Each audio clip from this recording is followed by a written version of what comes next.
We're spending hump day with Seacrest. What?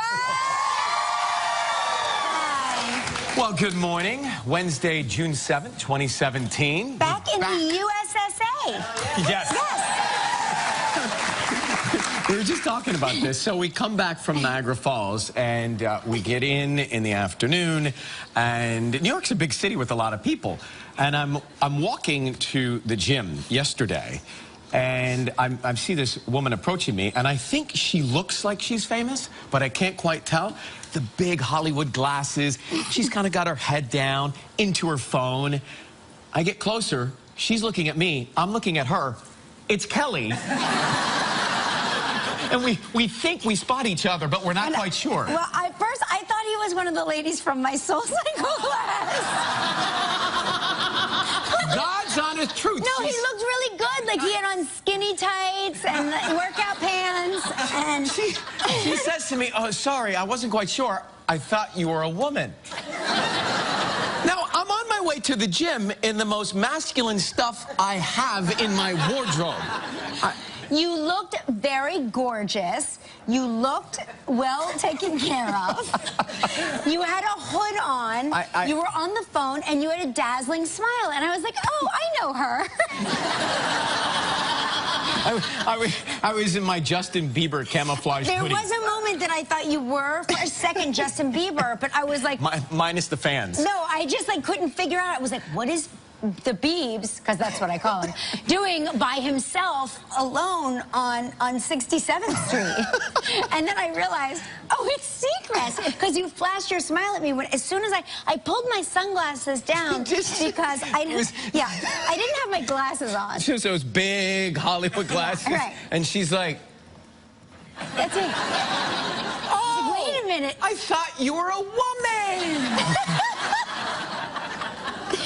You're welcome. Thank you for that. So yes. you were on your way, we haven't talked about this yet, but you were on your way for some PT. Yeah, I got some physical therapy yesterday. I hurt my knee running, and I was so proud of myself that I ran every day that we were in Niagara Falls, and it was such a gorgeous run. If you get the opportunity or you have the occasion and you're feeling up to it, a run or a walk by those falls is life-affirming. It's just magnificent. She made sure the whole country knew that she ran from Canada to the U.S. border. I did. And back at record time. I did. No, not at record time, but I was laughing about it because people would say, well, where did you run? I was like, I ran back to America, which sounds really impressive, but in fact, it's 3 miles there. So it's so short.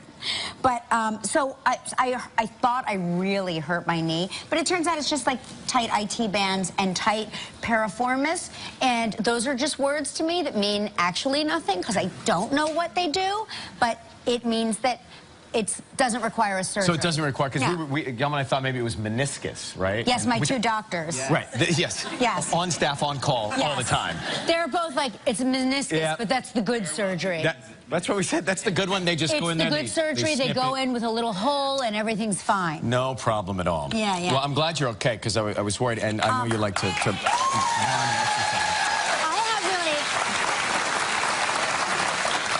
I have really exciting news, and I just want to say this because I'm, first of all, excited that you survived Niagara, your first remote with us. So fun. You were. So fun. I'll tell you.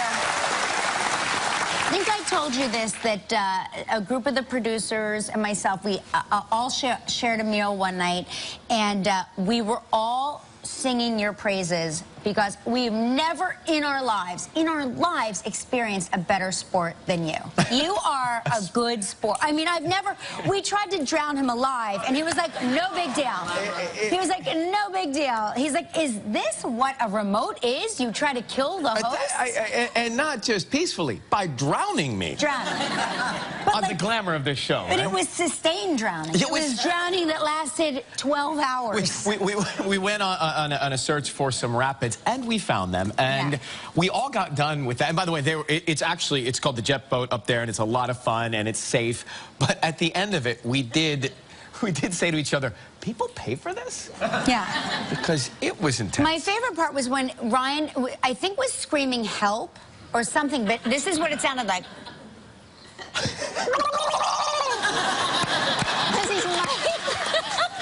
And I hear the gargling of the water going into his mouth as he's trying to explain to us what's happening.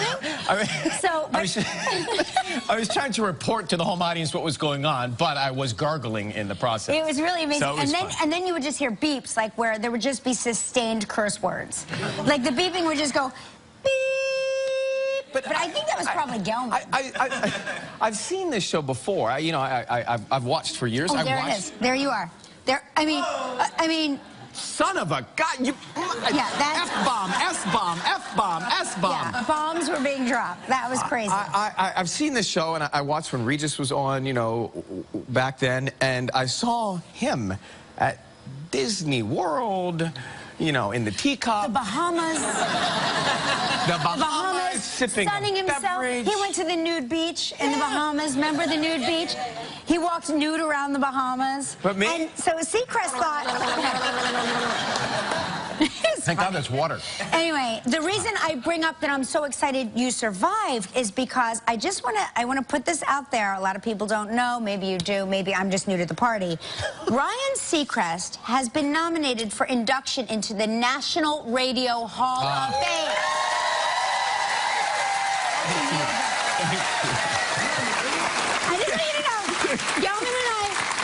Gelman and I backstage both went, he's not already in that? No. So, now listen, public voting began on June 5th. And we as a public are able to vote through 11:59 p.m. Eastern Standard Time through June 19th. Now, you know how competitive I am. Let's get Seacrest into the Hall of Fame. Listen, and we're going to put this on our website, which means are we going to be able to put this on our website? I think we can figure that out, yeah. I doubt that, but we're going to try to put this on our website, www.radiovote.com. This is the most important election of our time. Thank you so much. Thank you. Congratulations in advance. That's That's major. Sports Hall of Fame out of the question for me. And I think Art said, "Wait, he's on the radio? I didn't even realize he was on the radio." Actually, after I saw you in the jet boat, you could win a Sports Hall of Fame, no doubt. That took some sportiness. So just because they're sitting in the front row here, after this show, I go live on the radio back to Los Angeles. But Mark and Sissany here, Turquoise, and Sissany is my partner on the air, and Mark produces the show on Kiss FM in Los Angeles. So she's put up with me for years every morning. Sissany, are you like part Mexican-American or? Peruvian. My daughter was like, I think she's Mexican like I am. So I was like, my daughter like points out, yes, sisters, yeah, the sisters. So, well, welcome. Good to have you guys for this. Thank you for that. That's fun. Oh, leave it to my daughter tonight. She does background searches. Her father is an amazing barbecuer, and so that's how she got the gig. Yeah. Is that true? You've had his barbecue? Oh my gosh, he's amazing. That's all he does. I think he drinks at 11 a.m. cocktails and then barbecues. Oh my gosh, he's my kind of guy. Yeah. 11 a.m., which I always find myself saying, it's 5 o'clock somewhere, who cares? But did you hear that study, though, just about a little bit of casual drinking can cause, like, brain abnormalities? Did you hear this? It was on very low volume. What did you... I don't know. I couldn't... Intentionally. What did you learn from it? I couldn't understand what it was saying. Like, I could not focus, but something about if you drink as much as 2 bottles of wine a week? Aging, it still can... It causes short-term memory loss. Proof. It causes something, but I can't remember what. Well, speaking of drinking, this is something that I don't think we should be okay with this. Okay. This is an article I read, and I wanted to tell you about this. Okay. Some restaurants here in New York City are not bringing you the standard free bread to the table. I know, they're supposed to, though. That's like the law. I pick some restaurants based on the bread that they serve and the bread basket before the meal. How are you going to sop up the gravy? Without the bread. So, okay, you're starting that trend, but now I draw the line. Some restaurants in New York City are starting to withhold the salt. Oh, no. What does that even mean? That means, and I've experienced this before, dimly lit restaurant, red booth, I say to the waiter, would like some salt. Waiter says to me, the chef doesn't like salt. What? So, well, the chef isn't eating my lasagna. I'm not in a relationship with the chef. Yeah. I would like salt. I would like hot sauce. Whatever the chef doesn't like, give it to me. But I think that's too much. Yeah. No salt. No salt. They're removing salt. Ask for it. You have to Not ask. putting it on the But wait, no, not because the chef doesn't care Are for it. people making the salt shakers vanish? Is that what it is? No. It has to do with in some places. I think they feel like they season it perfectly, and also they're watching out. They're basically becoming your room monitor when it comes to health. They're watching out for our health. Yeah. Yeah. I still want my free bread basket. And- That's why I go out to eat. And spoonfuls of salt. Right? Yeah, of course. If I wanted nothing exciting and nothing good, I'd stay home and cook for myself. Right. Bland, ordinary. I mean, the blandest. You're like, what is this? And I go, it's food. Yeah, that's a shame. I don't like that at all. This is, I see this photograph here. This is big news. So this is I wanted to ask you big about news. this. Yeah. So George Clooney and Amal Clooney had baby twins. Yeah. Ella and Alexander, a boy and a girl, one of each. That's very exciting. I like the statement they released. They said both mom and twins are happy, healthy, and doing fine. George is sedated and should recover in a few days.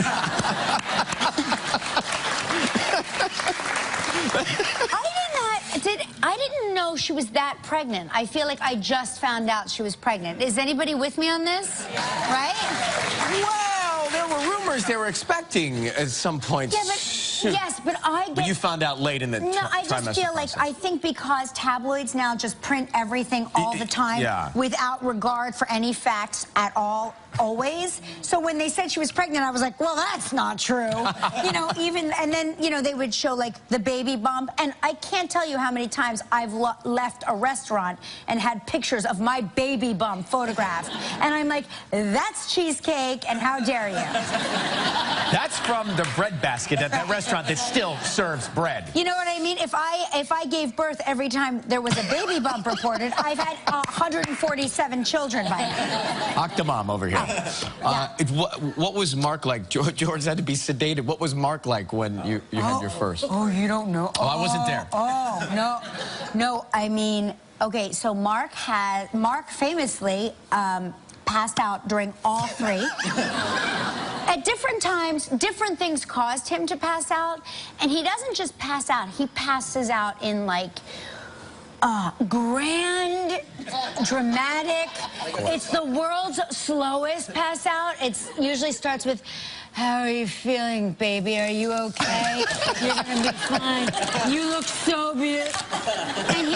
And he's dragging the sheets off, and he's clutching the IV. He's clutching to the IV, and then everybody has to sort of surround him and make sure he's okay. And so we have nurses and doctors tending to him where I'm thinking, can you just put in the epidural, please? Please. Oh, that's great. Well, he can be a brilliant actor. He can be a brilliant actor. Yes. He's actually acting like a doctor right now. So it's all of his mother's dreams have come true. She has 2 doctors and 1 lawyer in the family. So, yeah. Well, we got a good show for you today. Salma Hayek Pinot is here. Me too. So cool. Riley Keough is with us as well.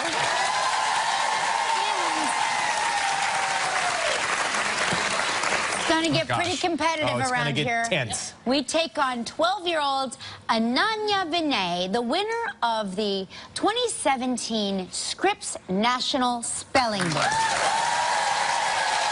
Like 6,000 rounds in one. I mean, incredible what she did, right? Yeah, but here's what I found. Has she ever spelled basic words? And this is where we could win.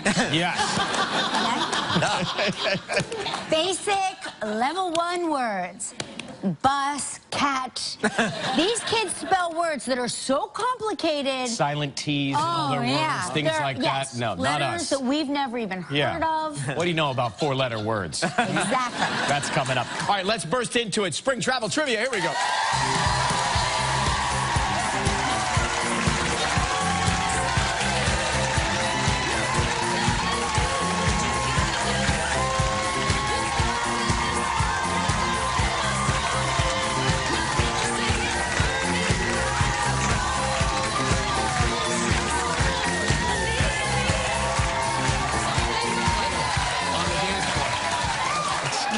Is a man that has seen the Thriller video? Right? That's by the way, that's the part that we never saw that scene in the video. But it's Kevin McDonald from Orlando, Florida. Good for you. And we got Tammy Jagos from Bradenton, Florida on the phone. Hello there, Tammy. How are you? Hi, Kelly. Hi, Ryan. And hi to the best live audience and staff.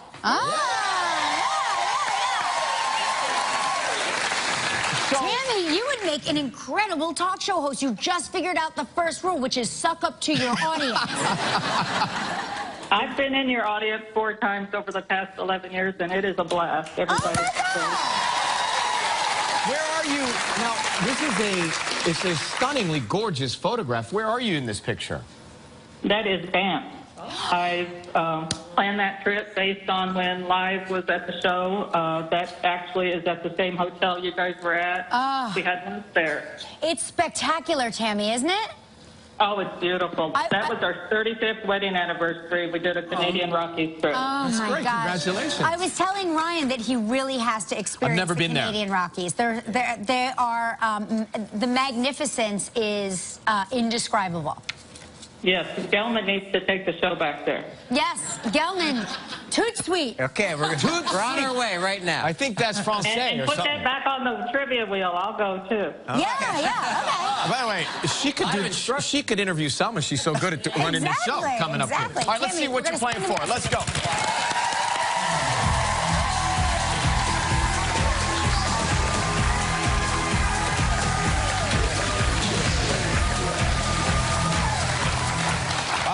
Let's get the confetti out of our I mean, mugs. how did that happen? Like, You're good at protecting yours on a regular. It snuck in under my card. You know, the pink ones turn it red. I know. Sorry, this is me. Boy, you can't beat a good mid-morning nap, can you? You're playing for the Miranda Resort and Spa in Antigua. 7 days, 6 nights. It is all-inclusive. This trip is provided in part by Hotels.com. It's a prize valued at $7,400. Tammy, 20 seconds, only one guess. Good luck. Thank you. Here we go, Tammy. On yesterday's show, we talked with Nathan Fillion. Who did Nathan say he auditioned against for his role on One Life to Live? Matthew Fox. Yes! Congratulations, you and the guests will enjoy 7 days and 6 nights at the Miranda Resort and Spa on the beautiful island of Antigua. This all-inclusive Caribbean vacation paradise is nestled on 30 spectacular acres of tropical gardens overlooking a tranquil bay. Enjoy the oversized suites and a host of activities, nightly entertainment, fine dining, pampering at spa tranquility, and much more. Your prize is valued at approximately $7,400. You can help a lucky member of our studio audience receive a $500 gift certificate from Lord & Taylor. First of all, I want to let you know you two are such an adorable co-host, and you're cute as 2 bugs in a rug. I think Gelman needs to rename the show. Yes. What? 2 bugs in a rug? Their name? Two bugs in a rug. 2 bugs in a rug. Cute as 2 bugs in a rug. Cute as 2 bugs in a rug. All right, Okay, we like it. So here we go. Pick a number between 1 and 226. What's it going to be? I have 2 sons, Jason, who's 25, and Justin, who's 23. I want to give a shout-out to them, and if you add them together, it's number 48. 48, 48. She thought this through. There he is. Coming up next, Salma Hayek, he knows. Right after this. Still ahead on Live, Kelly and Ryan take on the winner of the Scripps National Spelling Bee. actress Riley Keough. And coming up next, Salma Hayek Pinot. Welcome back. She is an award-winning actress, producer, and one of the most gorgeous women in Hollywood. Please welcome Salma Hayek Pinot.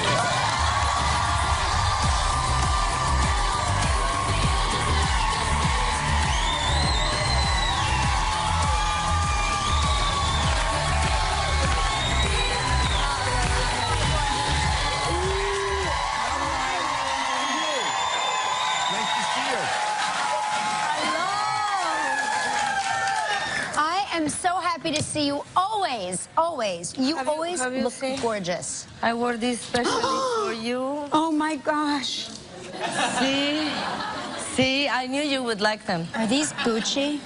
Yes. Yes, of course they are. I saved them specially for my Kelly. Oh my gosh. Whose palace are they from? What size shoe are you? You'll get up there. Oh, I got your back. I was going to say, if I'll do whatever it takes to get in those shoes. What size? I'm size 6. I'm also a size 6.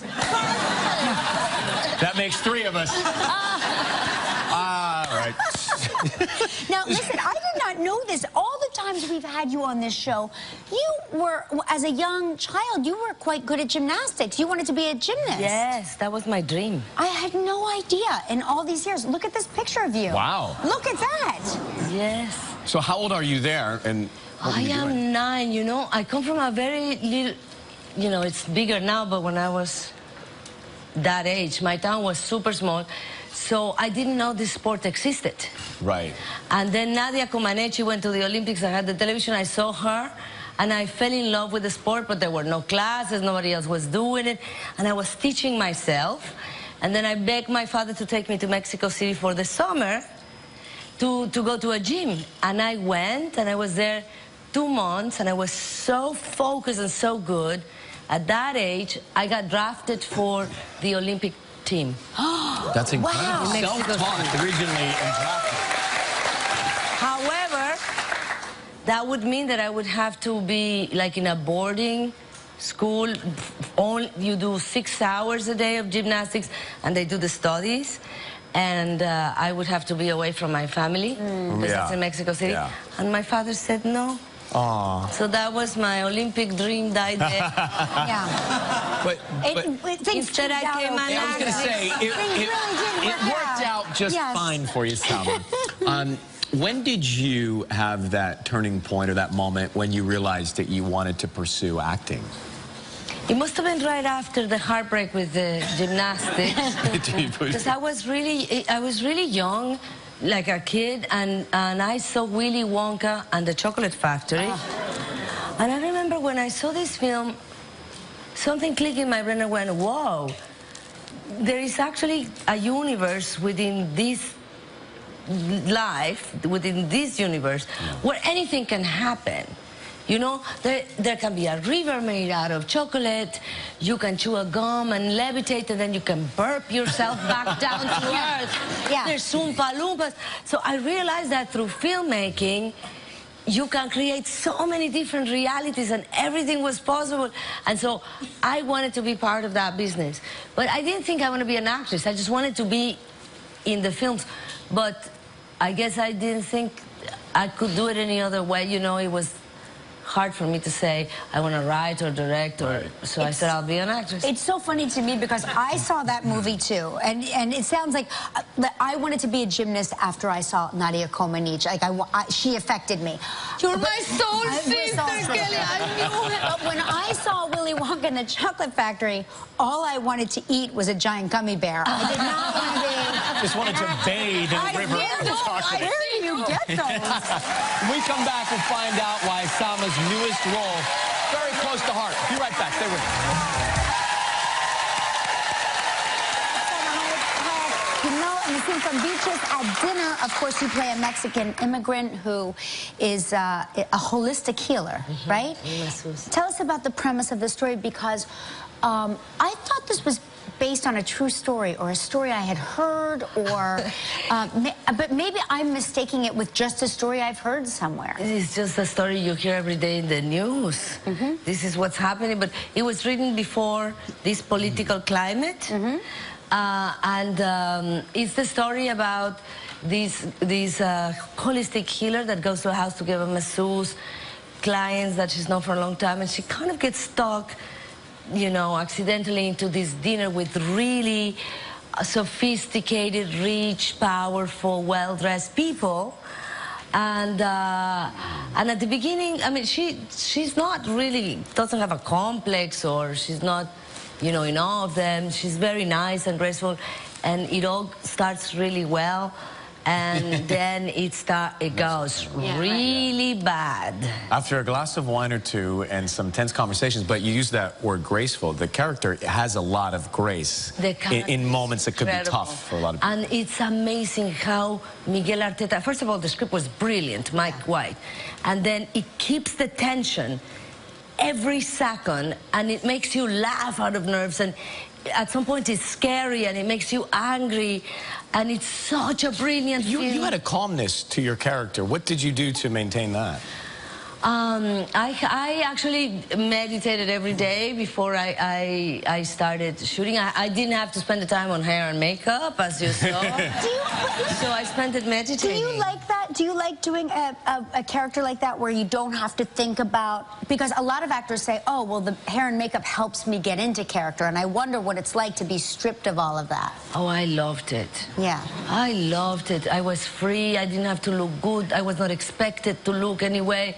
And also, I realized that I was making the story about this beautiful woman that was so beautiful inside. And the fact that there is nothing, that she's kind of naked in her soul, makes her really beautiful. And he had you in mind, didn't he, when he was putting this movie together and writing the part? Yes, and I gotta tell you, it is the best thing I've ever done. This is such a wonderful movie. I almost feel sad to talk about it, because there's nothing you can say that can explain to you how good it is. It's fascinating that it was written so far ahead of where we are today. Think about that when you watch it and see it. It provides a little extra texture. Beatriz at dinner in theaters on Friday.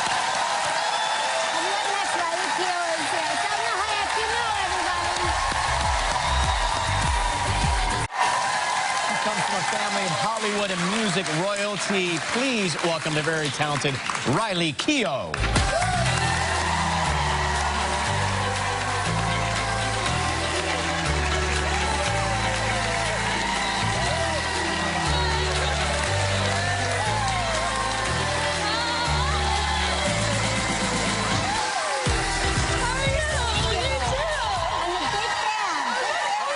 Nice to see you.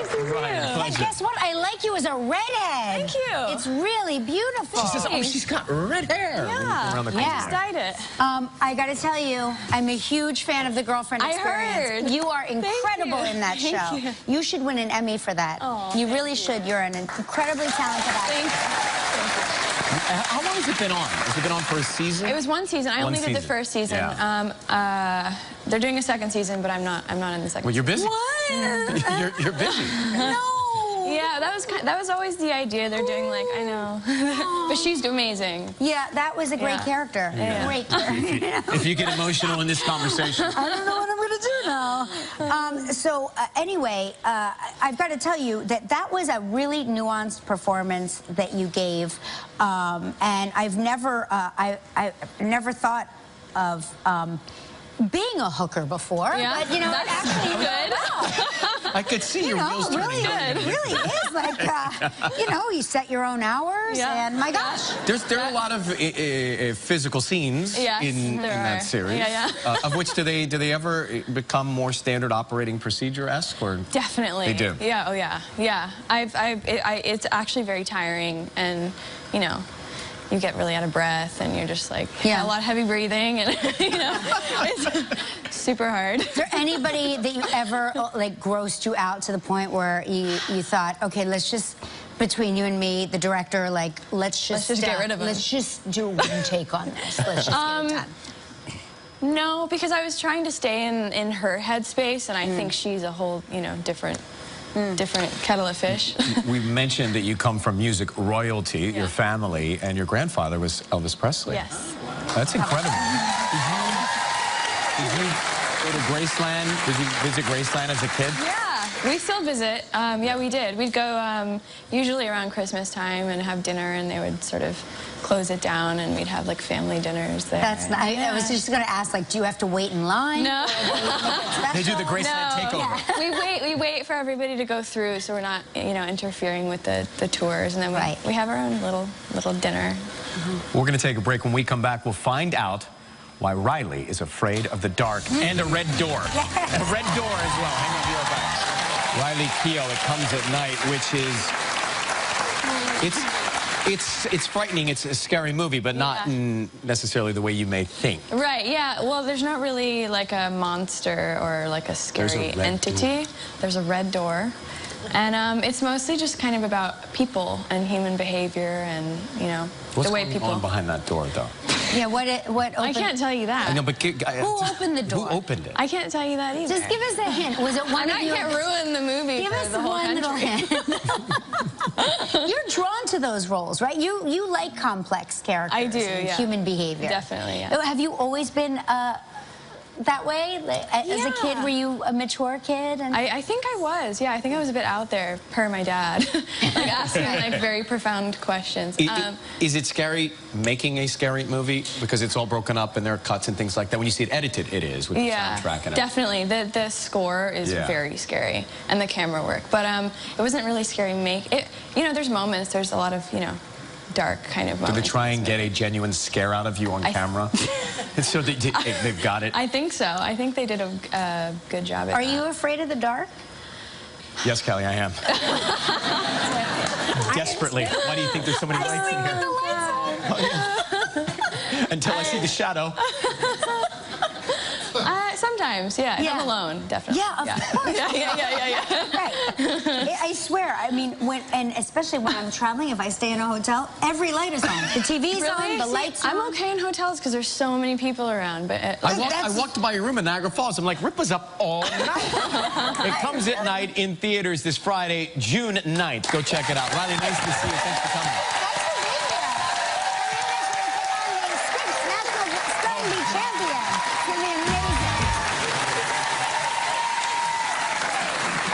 Even though I already saw that, and even though I know she won, I was still nervous when she got that word. The first time she got to the Spelling Bee final, she came in 172nd place. That was last year. That fired her up. But this year, she was determined to take the title when she spelled her way to the top. From Fresno, California, please welcome the 12-year-old champion of the 2017 Scripps National Spelling Bee, Ananya Vinay.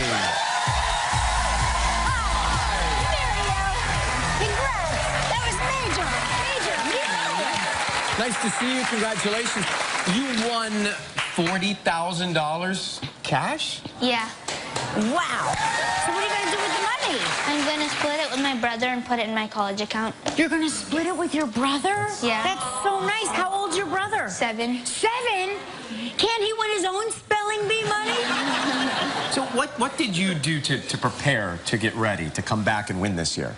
Since I did really bad last year, I wanted to improve my place, so I worked and prepared more by typing and like seeing, hearing, and feeling the word, so I could understand the word fully. You couldn't feel the word? Like I tried to split it up into roots and then language patterns. So where it's derived from, this is all stuff we could use in the bee coming up. What she's saying. But there's hope. She went from 127.72 to 1. I mean, I like that you said you did so poorly last year, but the fact that you were in the Scripps National Spelling Bee kind of means you're awesome anyway, right?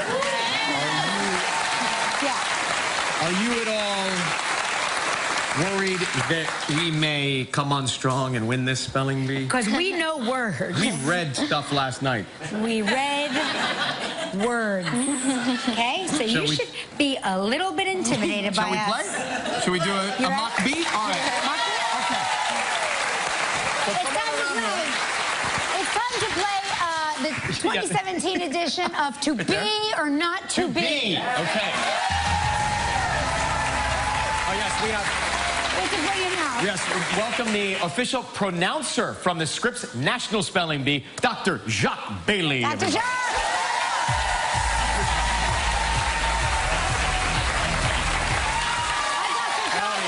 We had a coin toss backstage, and Kelly and Ryan won the coin toss, so they get the first word. American. Coin. C-O-I-N. Toss. T-O-S. No, 2 words. We have 2 words.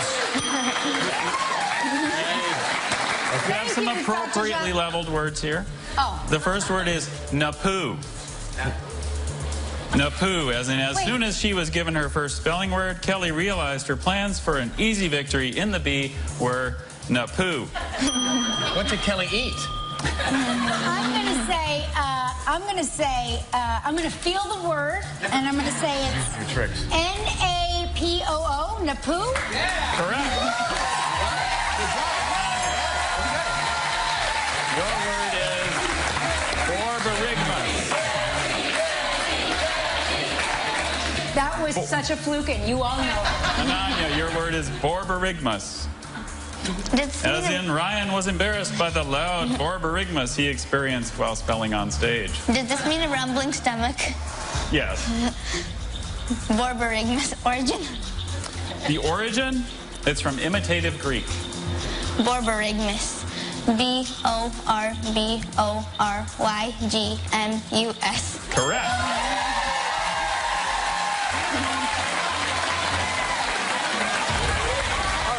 Okay, Kelly and Ryan, your word is vizard. Vizard? Vizard. Origin, please. It's from a word that went from Latin to French to English. In a sentence, sir? Kelly couldn't even look at the grotesque vizard her husband was wearing as part of his Halloween costume. The mask.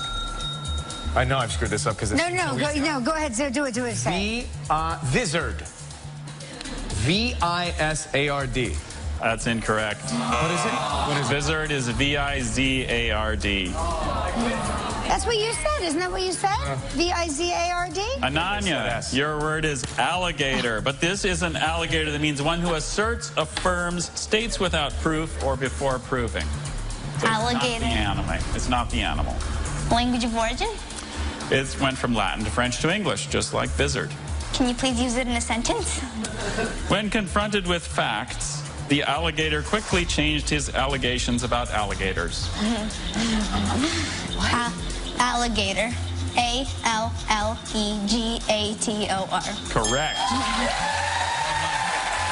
Well done. Okay. All right. All right, Ripper. We have to take... Ready? No, we have to take a commercial break, Dr. Jacques, and then we will be back. It's tense. Be right back. It's If tense. you'd like to know more about anything you see on live, log on to our website at kellyandryan.com. It means the misuse of words, as in I sternly disapproved when I hear a catachresis, as I have personally never misused a word. I mean, we should guess. Yeah. Okay, you want to combine them? I mean, I don't know which one is worse. C-A-T-A-R... C-A-T-A-R-E-S-U-S. Can't even say it. Catachresis is C-A-T-A-C-H-R-E-S-I-S.